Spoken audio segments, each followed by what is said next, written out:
Kent Coast, 17 September 1940. A typed order crossed German headquarters desks. Operation Silo, postponed until further notice. In the preceding month, the Luftwaffe had lost approximately 774 aircraft to all causes, about 18.5% of its combat fleet, while RAF Fighter Command, guided by chain-home radar and a disciplined control system from Bentley Priory, routinely vectored Hurricanes and Spitfires against raids detected 80 to 120 miles out at sea. British factories under the Ministry of Aircraft Production were delivering approximately 500 fighters per month, a rate German intelligence had underestimated. The plan in Berlin, achieve quick air superiority, then cross with 2,000-plus assembled barges, collided with a British system that converted miles into minutes and minutes into concentration of force. The question that frames this documentary is entirely factual. How did a fixed chain of radar masts, plotting rooms, and procedures compel a continental power to shelve an invasion already in motion?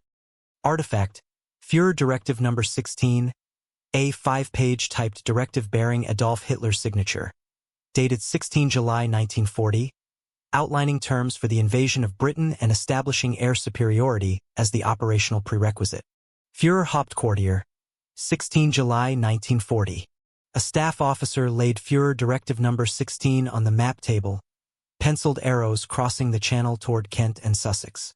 The document, formal and precise, carried the weight of continental authority.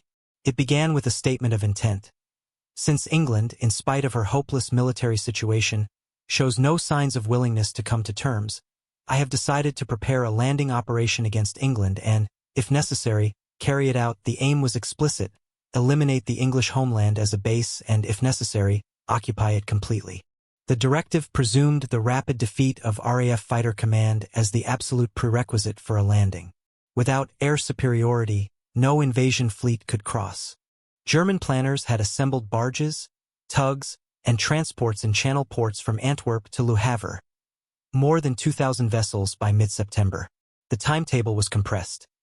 Achieve air dominance, suppress coastal defenses, land 9 divisions on a broad front from Ramsgate to the Isle of Wight, secure beachheads, then push inland. Reality in Britain presented a different picture. By July 1940, the United Kingdom had constructed an integrated air defense system unlike anything Germany had encountered. Chain Home, abbreviated CH, and Chain Home Low, abbreviated CHL, radar stations dotted the coastline from the Shetlands to the Isle of Wight. The Royal Observer Corps, ROC, extended tracking inland. Nationwide telephone and teleprinter grids connected every node. At Bentley Priory, the filter room converted raw radar plots into verified tracks, which group and sector control rooms transformed into precise fighter vectoring. The Dowding system, named for Air Chief Marshal Hugh Dowding, Commander-in-Chief of Fighter Command, fused surveillance, filtering, control, and interception into a procedural whole. Directive No. 16 assigned the Luftwaffe an impossible task.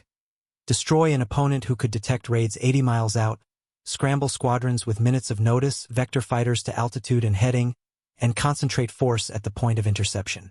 German intelligence underestimated RAF frontline strength, industrial production, and, most critically, the operational efficiency of the Dowding system. The directive's own condition, air superiority, would become the measure of its failure. At Bentley Priory, Air Chief Marshal Dowding reviewed daily reports. At RAF Uxbridge, Air Vice Marshal Keith Park commanded No. 11 Group, covering southeast England, the invasion corridor. Both men understood that Fighter Command's survival depended not on matching German numbers but on maximizing interception probability while conserving pilots and fuel. The system was designed for exactly this asymmetry. By mid-September, the prerequisite written into Directive No. 16, air superiority, remained unmet. The directive's own logic would shelve the operation. The question was no longer if the invasion would be postponed, but when Berlin would acknowledge the arithmetic. Artifact, Chain Home Radar Mast, a 360-foot steel lattice tower supporting transmit and receive aerials, part of the operational CH network providing long-range detection over the North Sea and English Channel. Bentley Priory and the South Coast, July 1940. In the filter room at Bentley Priory, Women's Auxiliary Air Force, WAAF, plotter slid counters across a large table as telephone circuits fed bearings, heights, and track estimates from coastal radar stations. Controllers translated verified plots into vectors for number 11 group squadrons. The process detection, filtering, vectoring occurred in near real time, converting radar returns into operational decisions within minutes. The Luftwaffe anticipated fragmented British warning and delayed scrambling. German experience over Poland and France suggested that air forces without integrated early warning reacted slowly, scrambled defensively, and wasted sorties chasing ghosts. Reality in Britain differed fundamentally. Chain-home radar stations detected formations at ranges typically between 80 and 120 miles, 10 to 15 minutes flying time at bomber speeds. Chain-home low-filled low-altitude gaps where CH coverage was poorest. The Royal Observer Corps extended tracking inland, reporting altitude and heading by telephone. The entire network fed into the filter room, where WAAF plotters and officers discarded spurious returns and verified genuine raids. Once filtered, plots moved to group and sector control rooms. At number 11 Group headquarters in Uxbridge, controllers saw the air picture across southeast England. Sector stations Biggin Hill, Kenley, Hornchurch, North Weald, Tangmere commanded individual squadrons. When a raid crossed the coast, sector controllers scrambled only the squadrons needed, vectored them to intercept headings, and released them at optimal engagement altitude. The system minimized wasted sorties, fuel burn, and pilot fatigue. Controlled scrambles meant that RAF fighters met raids with altitude, sun position, and numerical concentration local superiority even when outnumbered overall. Robert Watson-Watt and a team of radar engineers had developed CH in the mid-1930s. The first operational stations went live in 1938. By 1940, the network stretched from Scapa Flow to the Isle of Wight. Each CH station transmitted pulses on frequencies between 20 and 30 MHz. Returns indicated range and rough bearing. Height finding remained imprecise, but cross-referencing multiple stations improved accuracy. CHL stations, operating on higher frequencies, improved low-level detection. The combination provided overlapping coverage across the invasion approaches. Operational CH ranges varied by atmospheric conditions, typically detecting high-altitude formations at 80 to 120 miles. The system gave fighter command time to assess, filter, and respond. Landline networks distributed plots almost instantly. Telephone and teleprinter links bypassed radio, which German intercept could monitor. The procedural discipline was absolute. Every plot verified, every vector calculated, every sortie logged. When Luftwaffe raids struck CH stations in mid-August, damaged crews restored operation rapidly. Masts were hit, aerials damaged, power cut, but stations returned to service within hours or days. Redundancy and mobile backup equipment mitigated outages. The air picture remained coherent, and interceptions continued. German planners had assumed that radar suppression would blind fighter command. Reality proved otherwise. By early August 1940, the Dowding system had demonstrated its central advantage, converting miles into minutes and minutes into concentration of force. Fighter command was outnumbered in total strength but could achieve local superiority at the point of interception. The system acted as a force multiplier, allowing the fighter force to be used at extremely high rates of effectiveness. Luftwaffe commanders, accustomed to opponents who reacted slowly, now faced an adversary who met every raid with prepared defenses. Artifact: Hurricane Mark I production log, a factory ledger from Hawker Aircraft's Langley facility recording daily airframe completions, engine installations, and deliveries to maintenance units, documenting the industrial output that sustained Fighter Command's frontline strength throughout the summer of 1940. RAF Uxbridge and Luftflotte headquarters, July to early August 1940.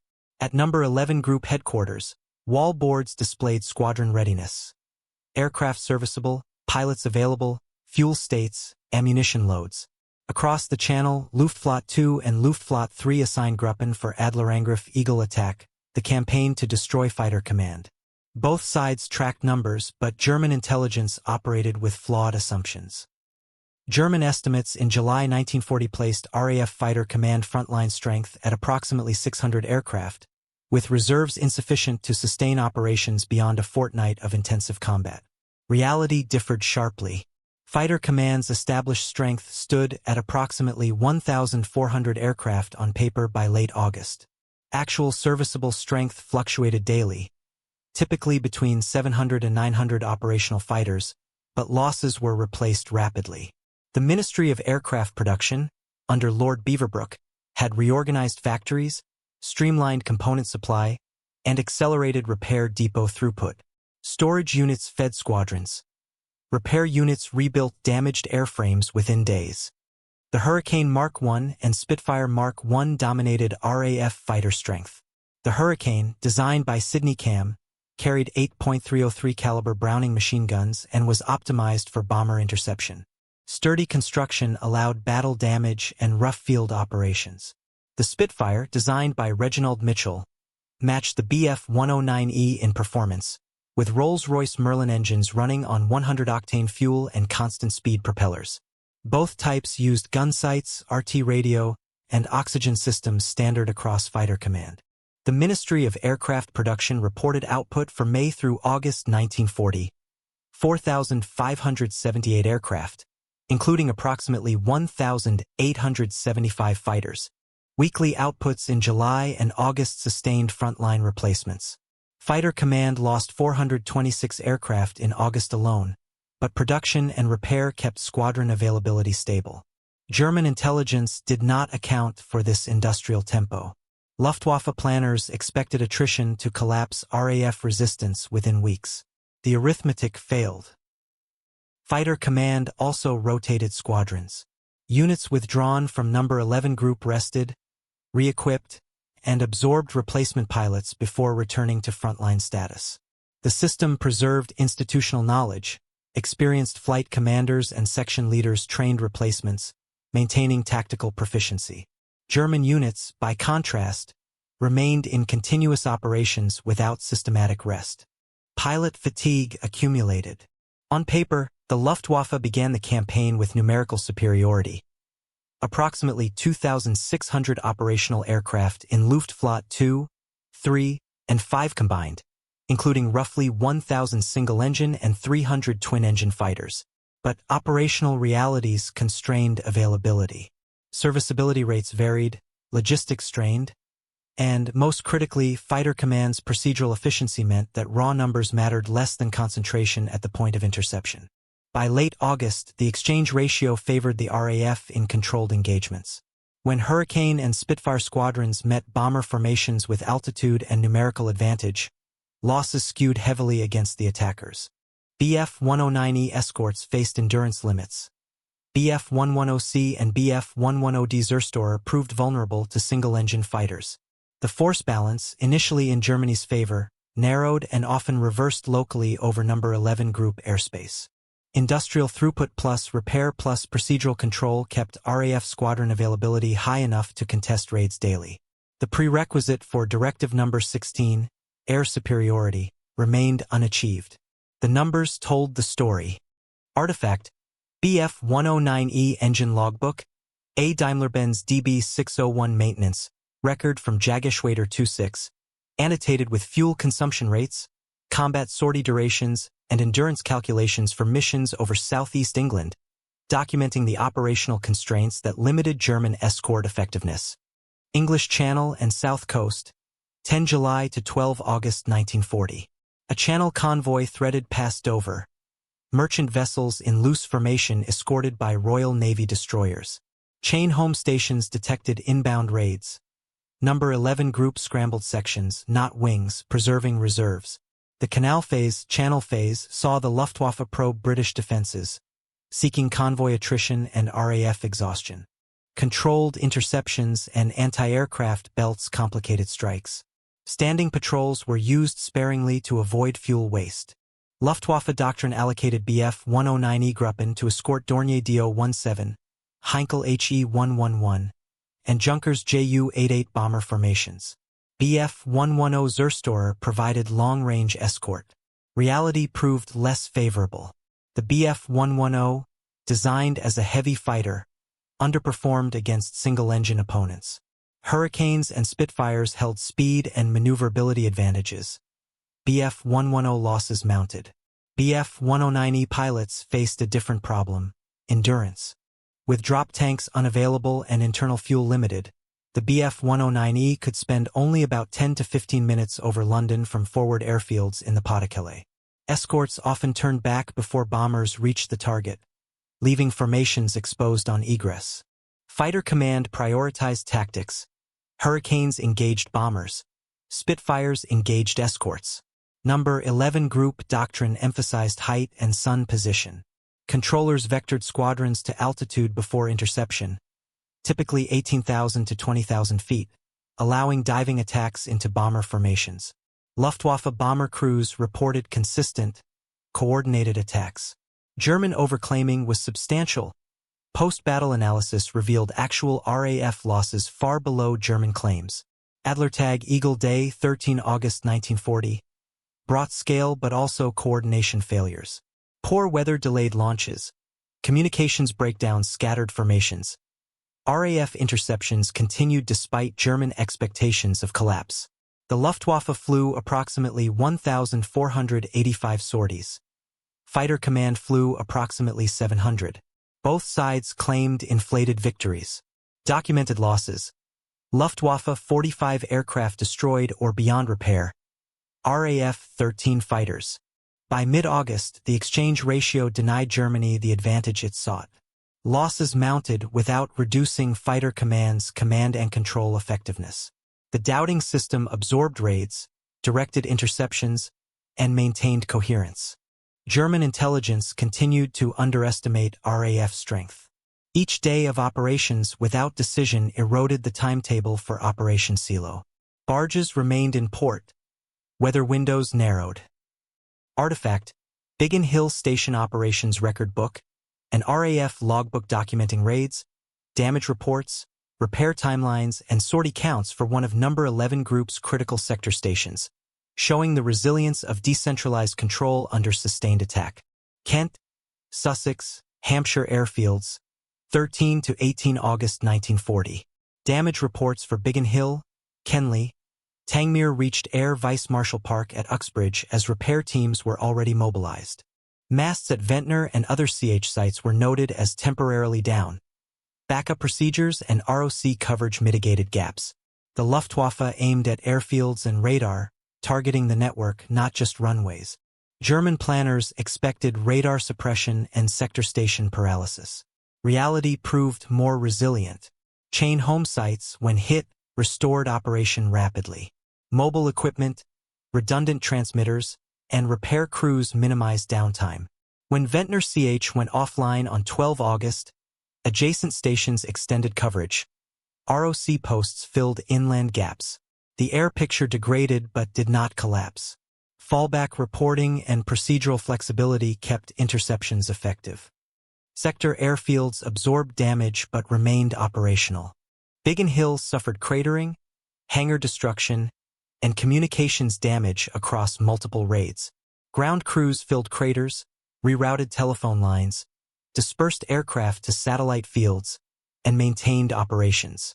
Kenley, Hornchurch, North Weald, Tangmere, all faced repeated attacks. All continued launching sorties. 18 August 1940 became known as the hardest day. The Luftwaffe flew approximately 970 sorties across multiple raids.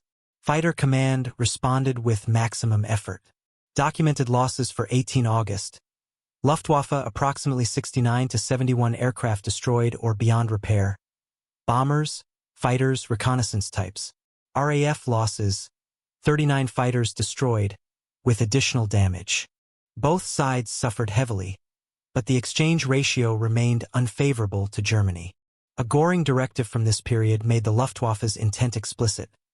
Until further notice, the main task of Luftflotten 2 and 3 will be to inflict the utmost damage possible on the enemy fighter forces. The strategy presupposed that attrition would break Fighter Command. The assumption ignored the doubting system's efficiency. Attacks on nodes failed to break the network. Redundancy and rapid repair blunted operational impact. By late August, Luftwaffe serviceability and pilot fatigue degraded operational effectiveness. Sortie rates remained high, but mission complexity increased losses. Bomber crews reported mounting fighter opposition. escort pilots faced endurance limits, and, most significantly, German intelligence continued to claim RAF strength was collapsing even as daily interceptions proved otherwise. The prerequisite for silo air superiority remained unmet. The calendar advanced toward autumn weather and narrowing invasion windows. Attrition accelerated, and not in Germany's favor. Artifact, Fighter Command Daily State Summary, A. Bentley Priory Operational Report listing squadron strengths, aircraft serviceability, pilot availability, and loss/replacement figures, providing the statistical foundation for Dowding's force management throughout the campaign. Southeast England, 26 August to 6 September 1940. A wall chart at Bentley Priory accumulated daily totals. German 325 aircraft lost versus British 248 fighters across the period 26 August through 6 September. 31 August marked Fighter Command's worst single day with 39 fighters destroyed. Luftwaffe staff expected descending RAF sortie rates and a thinning front line. Reality contradicted expectations. Interceptions continued at high tempo. Chain home and chain home low detection sustained. Royal Observer Corps continuity maintained inland tracking. Group and sector control rooms coordinated responses without interruption. RAF losses were replaced by production and repair depots. Pilots remained the critical constraint. Training pipeline throughput could not match attrition indefinitely, but squadrons rotated through No. 11 Group, preserving experienced cadres. August 1940 totals, compiled from both sides' records and post-war analysis, reached approximately 774 Luftwaffe aircraft lost to all causes, combat, accidents, write-offs. RAF Fighter Command lost approximately 426 fighters but maintained serviceable strength through industrial output and repair. The system's efficiency, not sheer sortie count, drove outcomes. Time on station, engagement geometry, and controlled vectoring favored the defender. On 20 August 1940, Winston Churchill addressed the House of Commons. Never in the field of human conflict was so much owed by so many to so few. The phrase captured public sentiment, but understated the systemic factors. Fighter Command's effectiveness derived from radar, procedure, industrial capacity, and operational discipline. Not individual heroism alone, though pilot courage was undeniable. By early September, Luftwaffe targeting remained focused on airfields and infrastructure. Sector stations endured damage but maintained sortie generation. German intelligence assessments remained flawed. Claims of RAF collapse appeared in Luftwaffe briefings. Operational reality showed otherwise. Fighter Command contested every raid. The exchange ratio, measured over weeks, favored Britain. The attrition rate Germany required to achieve air superiority. Overwhelming RAF losses per raid, never materialized. A targeting shift loomed. Berlin, struck by RAF bomber command raids in late August, authorized reprisals against London. The decision carried political weight but operational side effects. Diverting raids from airfields to urban targets would inadvertently ease pressure on sector stations, allowing maintenance cycles and pilot rotation to recover tempo. The shift would prove operationally counterproductive for Germany, even as it imposed suffering on London's population. The calendar moved toward mid-September. The prerequisite for silo remained unachieved. Numbers tightened, but in Britain's favor. Artifact, Luftwaffe Operational Map, a marked chart from Luftflotte 2 headquarters showing raid routes, fighter escort zones, and withdrawal corridors for missions targeting London, annotated with BF 109E endurance limits and fuel critical points. London and No. 11 Group Area, 7 to 15 September 1940. At RAF Uxbridge, controllers watched radar plots pivot toward London. Anti-aircraft batteries and barrage balloons formed new defensive layers beneath the fighter screen. The 7 September raids, late afternoon attacks by approximately 300 bombers with 600-plus fighters, marked the campaign's public inflection. German leadership expected a blow to British morale and infrastructure. Operational reality diverged. Diverting raids to London reduced sustained attacks on fighter airfields. Sector stations, Biggin Hill, Kenley, Hornchurch, Tangmere, gained time for repairs, dispersal, and maintenance. Ground crews cleared damage, restored communications, and returned dispersed aircraft to operational status. Fighter command's sortie generation recovered. The targeting shift, intended to break civilian morale, inadvertently restored RAF operational depth. Chain home and chain home low continued queuing raids. Royal observé, corps maintint inland plot. RAF sortie management improved as bases regained readiness. Number 11 Group coordinated with Number 10 Group and Number 12 Group to maximize interception coverage. Raids on London faced layered defenses. Barrage balloons forced altitude, anti-aircraft fire disrupted formations, and fighter squadrons attacked in multiple passes. The political decision to authorize London reprisals followed RAF bomber command raids on Berlin in late August. Berlin's symbolic importance demanded response. The operational consequence, reduced pressure on fighter command's critical infrastructure, was unintended but significant.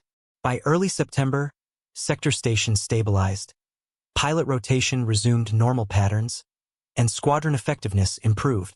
15 September 1940, later commemorated as Battle of Britain Day, tested German claims. Luftwaffe flew approximately 1,300 sorties. Fighter command responded with maximum effort. Post-war analysis documented Luftwaffe losses for 15 September. Approximately 56 aircraft destroyed. German communiques claimed far higher RAF losses, numbers later proven false. The disparity between German claims and verified outcomes underscored the intelligence failure that plagued Luftwaffe planning throughout the campaign. By mid-September, the operational arithmetic was clear. Luftwaffe attrition remained unsustainable. Fighter command maintained capability, and the prerequisite for Operation Silo, air superiority, remained unmet. The invasion timetable, already compressed, faced autumn weather limits. Barges assembled in channel ports presented targets for RAF Bomber Command night raids. The window for amphibious operations closed with each passing week. The targeting switch to London, though devastating for the civilian population, unintentionally granted fighter command the respite needed to consolidate defenses. The campaign's logic, attrition to achieve air superiority, collapsed against a system optimized for efficient defense.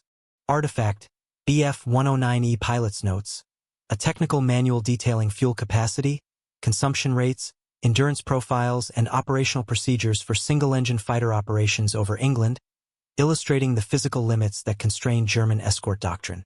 Technical briefing, summer 1940. An engineering officer outlined fuel states and escort radius on a chalkboard. Pilots marked BF 109E endurance over London from Pas-de-Calais airfields. German escort doctrine assumed close cover into target and back. Reality imposed limits. The BF 109E carried 400 liters internal fuel, approximately 88 imperial gallons. Cruise consumption at operational altitudes allowed roughly 90 minutes total endurance. Transit to London from forward French airfields consumed approximately 30 to 35 minutes each way. Time over target, 10 to 15 minutes before fuel reserves mandated withdrawal. Escorts often turned back before bombers reached London, exposing formations to RAF fighters on egress. Dornier Do-17, Heinkel HE-111, and Junkers Ju-88 bombers cruised slower than fighters, complicating escort geometry. Close escort required throttling back, increasing fuel consumption. Free hunting tactics improved endurance but reduced bomber protection. The operational dilemma remained unresolved throughout the campaign. British fighters operated over home territory. Hurricanes and Spitfires could engage, break off, refuel, rearm, and return to operations within an hour. Damaged aircraft force-landed at friendly airfields. Pilots returned to squadrons. German aircraft, when damaged over England, faced the Channel crossing or capture. Pilots who bailed out over Britain became prisoners. Those who ditched in the Channel faced rescue uncertainties. The operational asymmetry favored the defender. Fighter command's doctrine exploited these limits. Controllers delayed interceptions until German formations approached or crossed the coast, maximizing escort fuel expenditure. Engaging bombers on egress, after escorts departed, yielded favorable loss ratios. Luftwaffe bomber crews reported consistent attacks during withdrawal, when escort coverage was minimal or absent. Technical specifications reinforced operational realities. The Bf-109ES Daimler-Benz DB601 engine delivered approximately 1,175 horsepower. Performance matched the Spitfire, but endurance constrained tactics. Without drop tanks, not operationally deployed in significant numbers during the Battle of Britain, the Bf-109E remained a short-legged interceptor unsuitable for extended escort deep into England. The Hurricane Mark I, powered by a Rolls-Royce Merlin 2 or 3, delivered approximately 1,030 horsepower. The Spitfire Mark I's Merlin 3 delivered similar output. Both types operated on 100-octane fuel, which increased boost pressure and power. Constant speed propellers introduced progressively improved climb and altitude performance. Gun harmonization, typically 250 yards, allowed concentrated fire. These technical details translated into operational outcomes. Fighter command met raids with prepared defenses. Luftwaffe bombers faced attrition. Escorts faced fuel limits. And the arithmetic of attrition never favored the attacker sufficiently to achieve the air superiority directive number 16 required. Artifact, Operation Silo Assembly Report, a German staff document listing barge concentrations, tug availability, naval escort strength, and logistical readiness across channel ports, annotated with interdiction damage reports from RAF Bomber Command night raids. Channel ports, September 1940. Barges crowded harbors from Antwerp to Le Havre. German logistics officers counted transports, tugs, escorts. More than 2,000 vessels assembled for Operation Silo. By mid-September, the invasion fleet stood ready. The missing element, air superiority. Without control of the air, no crossing could proceed. The prerequisite defined in Directive Number 16 remained unfulfilled. RAF Bomber Command exploited the concentration. Night raids struck channel ports repeatedly. Blenheims, Hamptons, and Wellingtons bombed barge concentrations, dock facilities, and supply depots. Losses among the invasion fleet accumulated. German repair crews worked against attrition from air attack and weather damage. The invasion timetable, already strained, degraded further. Fighter commands continued resistance, documented daily through interception reports and confirmed aircraft losses, made the operational calculus inescapable. Luftwaffe attrition exceeded replacement capacity. Pilot fatigue, aircraft serviceability, and logistical strain compounded operational tempo. By 17 September, the decision reached Adolf Hitler's desk. Operation Silo, postponed until further notice. The postponement was not publicly announced. German propaganda maintained invasion readiness. But staff documents tell the factual story. Without air superiority, no amphibious operation could succeed. The Royal Navy remained intact. Fighter command contested raids daily, and the doubting system continued coordinating defenses with undiminished effectiveness. The invasion Hitler ordered in Directive Number 16 collapsed against a procedural system optimized to deny exactly what Germany required. Post-war analysis quantifies the campaign's arithmetic.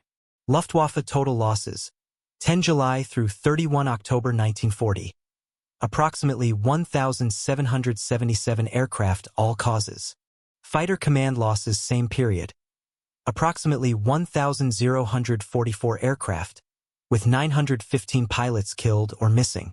Industrial production replaced aircraft. Pilot losses proved harder to replace but remained sustainable. The shocking documented statistic, Fighter Command's frontline strength on 31 October 1940 stood at approximately 732 aircraft, only slightly below strength on 10 July. The system absorbed losses, maintained operations, and denied Germany its objective. Directive Number 16's prerequisite, air superiority, never materialized. Artifact, Luftwaffe loss return, a monthly summary from the Quartermaster General's office listing aircraft destroyed, damaged, and missing by type and Geschwader, documenting the unsustainable attrition that drove the campaign's failure. Luftwaffe Headquarters, October 1940. Loss returns accumulated. September totals exceeded August. Operational effectiveness declined. Bombergruppen reported rising casualties. Fighter units faced pilot shortages, and serviceability rates dropped. The campaign that began in July with numerical superiority now faced force exhaustion. The disparity between German intelligence estimates and operational reality became undeniable. Throughout August and September, Luftwaffe briefings claimed fighter command was collapsing, down to final reserves unable to sustain operations. Reality: fighter command sortie rates remained high, interceptions continued, and replacement aircraft reached squadrons faster than German intelligence predicted. The intelligence failure compounded operational failure. By October, the Luftwaffe shifted to night bombing, the Blitz. Daylight raids continued but at reduced scale. The operational rationale changed from achieving air superiority to strategic bombing. Fighter command's victory was not marked by a single decisive battle but by cumulative denial. Germany never achieved the condition directive number 16 demanded. The contrast: German expectation versus British reality. Expectation: rapid fighter command collapse under sustained attack. Reality: an integrated system that converted early warning into efficient defense, absorbed losses through industrial replacement, rotated squadrons to preserve capability, and maintained operational coherence despite damage. The doubting system, criticized by some within the RAF for conservatism, proved optimized for exactly this campaign. Abundance versus shortage. Britain's industrial output sustained operations. Germany's logistics strained under extended combat. Order versus chaos. Fighter command's procedural discipline maintained effectiveness. Luftwaffe coordination degraded. The turning point was not a moment but a process, the daily accumulation of unfavorable arithmetic. Fighter command's operational efficiency derived from systemic factors. Radar provided early warning. Filtering converted raw data into verified tracks. Control rooms vectored fighters to optimal intercept geometry. Pilots engaged with altitude, sun position, and numerical concentration. Industrial production replaced losses. Repair depots returned damaged aircraft to service. The system functioned as designed. Germany's campaign assumed a fragile opponent. Britain's system proved resilient. The prerequisite for invasion, air superiority, remained unmet. By late October, Operation Silo was effectively cancelled, though formal abandonment waited until the following year. The invasion that never occurred was stopped not by a single battle but by the cumulative effect of radar, procedure, and industrial capacity applied systematically across 4 months of operations. Artifact: Bentley Priory Operations Summary, 31 October 1940. A final monthly report documenting fighter command's operational status, squadron strengths, and cumulative statistics for the period 10 July through 31 October, marking the campaign's factual conclusion. Bentley Priory, 31 October 1940. Air Chief Marshal Dowding reviewed the final monthly summary. The period 10 July through 31 October 1940, later defined as the Battle of Britain, closed with fighter command intact. The statistics documented the outcome. Luftwaffe losses, all causes: approximately 1,777 aircraft. Fighter command losses: approximately 1,044 aircraft. 915 pilots killed or missing. The exchange ratio, measured over 4 months, sustained fighter command while exhausting Luftwaffe operational capacity. Frontline strength on 31 October: 732 fighters, compared to approximately 740 on 10 July. The system had absorbed 4 months of intensive combat and remained operational. The Dowding system's effectiveness derived from integration. No single component dominated. The whole exceeded the sum. Radar detected. Filtering verified. Control vectored. Pilots intercepted. Industrial production replaced losses. Repair depots accelerated returns. Training pipelines sustained pilot flow. The procedural discipline that some critics labeled defensive conservatism proved operationally optimal. Air Vice Marshal Park's No. 11 Group bore the campaign's weight. Sector stations: Biggin Hill, Kenley, Hornchurch, North Weald, Tangmere, Debden, Nordholt, sustained operations despite damage. Ground crews, controllers, plotters, repair teams, and logistics staff maintained tempo. The campaign's outcome reflected their collective effectiveness. Hugh Dowding's leadership established the system's design and operational parameters. His insistence on preserving fighter command for home defense, resisting political pressure to commit additional squadrons to France in May 1940, proved strategically correct. His management of resources, rotation policy, and coordination with the Ministry of Aircraft Production maximized operational effectiveness. Post-war critiques faulted his tactics. Operational results validated his strategy. By October 1940, the Luftwaffe transitioned to night bombing. Daylight raids continued sporadically but no longer sought air superiority. The campaign's objective, destruction of fighter command as the prerequisite for invasion, was abandoned. Germany's failure was not tactical but systemic. The Dowding system denied the attrition rate Germany required. The turning point was cumulative, not singular. No decisive day reversed the campaign. Instead, daily arithmetic accumulated against Germany. Fighter command contested raids, replaced losses, rotated squadrons, and maintained capability. The prerequisite written into Führer Directive No. 16, air superiority, remained unachieved. The invasion scheduled for autumn 1940 never occurred. Artifact, Ministry of Aircraft Production Output Report, a December 1940 summary documenting total aircraft deliveries, repair depot throughput, and storage unit distribution, quantifying the industrial capacity that sustained fighter command throughout the Battle of Britain. Ministry of Aircraft Production, December 1940. Lord Beaverbrook's final report for 1940 documented industrial output. 15,049 aircraft delivered, including 6,088 fighters. Monthly averages exceeded pre-war projections. The industrial mobilization initiated in 1939 reached full capacity by mid-1940, sustaining fighter command through the summer's attrition. The statistics revealed systemic strength. Aircraft production alone did not win the campaign, but without sustained output, fighter command could not have maintained frontline strength. Repair depots, often overlooked in popular accounts, returned approximately 40% of damaged aircraft to operational status. Storage units provided reserve pools. Maintenance units distributed replacements to squadrons within days of loss. The entire supply chain functioned under wartime pressure. Fighter production centered on Hurricane and Spitfire types. Hawker Aircraft's factories at Kingston-on-Thames, Langley, and dispersed shadow facilities delivered Hurricanes at peak rates exceeding 100 per month. Supermarine's Southampton Works, supplemented by Castle Bromwich, produced Spitfires at similar tempo. Component suppliers, engine manufacturers, and subcontractors sustained the flow. The distributed production model, anticipating strategic bombing, proved resilient. The consequences of fighter command's victory extended beyond preventing invasion. Britain remained an operational base for eventual offensive operations. Strategic bombing campaigns, Atlantic convoy protection, and Mediterranean operations all depended on British survival.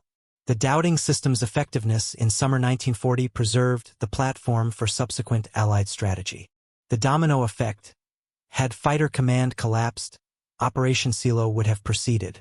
German occupation of southern England would have severed Atlantic convoy routes, eliminated the strategic bombing platform, and potentially forced negotiated peace. The Mediterranean theater, dependent on British presence, would have shifted decisively toward Axis control. The entire Allied strategic position hinged on Fighter Command's summer 1940 operations. Air Chief Marshal Dowding was removed from Fighter Command in November 1940, replaced by Air Chief Marshal Sholto Douglas. Post-war reassessments credited Dowding's systemic approach. The procedural discipline and resource management that some criticized during the battle proved strategically correct. His legacy, a system that converted technological advantage into operational effectiveness. Fighter Command's victory was not heroic spectacle but systemic competence. Radar, procedure, production, and discipline applied against an opponent whose strategy presumed rapid collapse. The system endured. The invasion did not occur. Artifact, chain home mast, preserved ice section of original radar tower framework, now displayed at the RAF Museum Hendon, representing the technological foundation of the integrated air defense system that defined the Battle of Britain. RAF Museum Hendon, present day. The preserved section of chain-home mast stands among Hurricane and Spitfire airframes, a steel lattice fragment from the coastal network that provided Fighter Command's operational foundation. The artifact represents more than technology. It symbolizes the integration of detection, procedure, and decision that characterized the Dowding system. The Battle of Britain, defined officially as 10 July through 31 October 1940, concluded with Fighter Command intact and Operation Silo indefinitely postponed. The campaign's outcome derived from systemic factors. Radar provided early warning. Filtering converted data into decisions. Control rooms vectored fighters efficiently. Industrial production sustained replacements, and procedural discipline maximized effectiveness. No single element dominated. Integration delivered victory. The human cost was substantial. 915 Fighter Command pilots killed or missing. Thousands of ground crew, plotters, and support staff worked under sustained pressure. And civilian populations in southeast England endured raids and danger. The victory was collective, not individual, though individual courage remained undeniable. The strategic consequence. Britain remained operational. The island base sustained Atlantic convoy protection, strategic bombing operations, and eventual offensive campaigns. The Dowding system's effectiveness in summer 1940 preserved the Allied strategic position.